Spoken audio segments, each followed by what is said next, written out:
Is it the one and in lie? Do you think that Iran is trying to lure U.S. into war so China can attack and we wind up in World War III? I can't help but worry, Dr. Steve. No, no, no, no. I'm not seeing anything like that.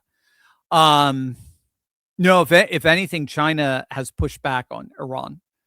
China's foreign minister has told Iran publicly that it needed to stop hitting its neighbors and that it needed to offer to come to the negotiation table. Yeah, I mean, China offered to help broker an agreement, but no.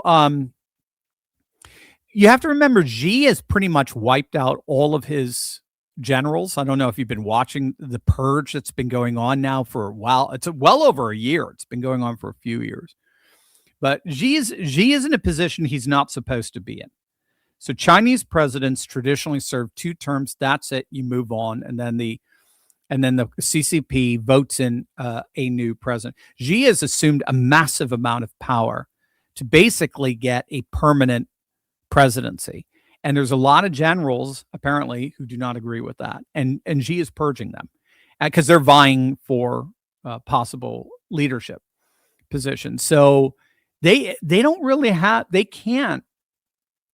The intelligence assessments that I've come across have said that China really can't launch a full-blown war, say, against Taiwan, let alone against the United States.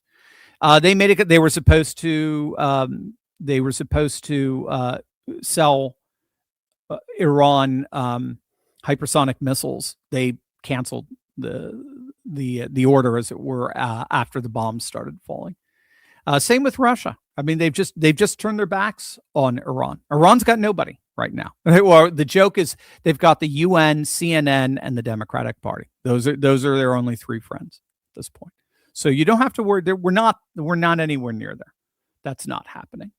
What's happening is we caught Iran at its weakest, and both Netanyahu and Mohammed bin Salman. Okay, everybody needs to remember that. He's doing the bidding of Israel. No, he's doing the bidding actually of Saudi Arabia. Regional powers, all of them, Arab and Israeli alike, came up to Trump and basically said, we could take this. We're in a unique position to take this regime out. Shall we do it? Because in his first term in 2020, they signed the Abraham Accords. And the Abraham Accords envisioned a Middle East of peace and prosperity governed by Israeli might and Arab money and brokered by U.S. security guarantees.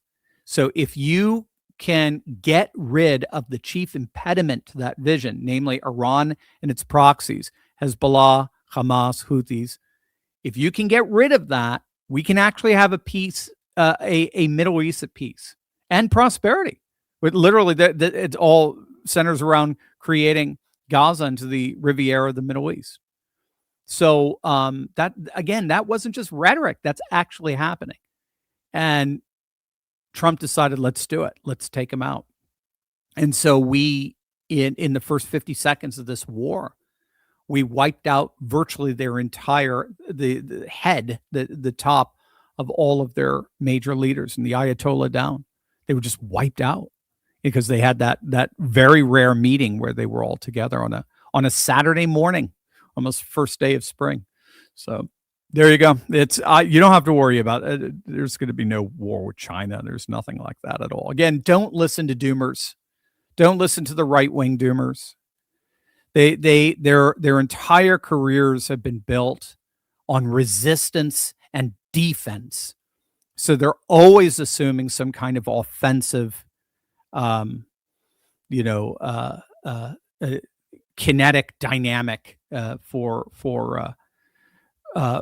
their posture of things, for their under. I mean, again, we're perpetually, for these doomers, we're perpetually at war.